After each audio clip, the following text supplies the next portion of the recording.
Hello everyone, তো আজ করব ফুচকা। তো প্রথমেই দেখো, যেটা মেন উপকরণ ফুচকা আর বাদামটা এখানে বাবা নিয়ে এসেছে সন্ধেবেলা, আরও অনেক উপকরণ নিয়ে এসেছে। তো প্রথমেই দেখো ঝটপট আমরা এখানে বাদামটা ভেজে নিলাম, কারণ বাদামটা কাঁচা।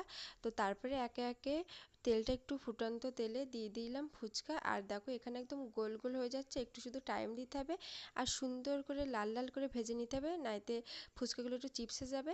আর হ্যাঁ, তোমরা কে কে ফুচকা খেতে পছন্দ করো আমাকে অবশ্যই কমেন্ট করে জানিও।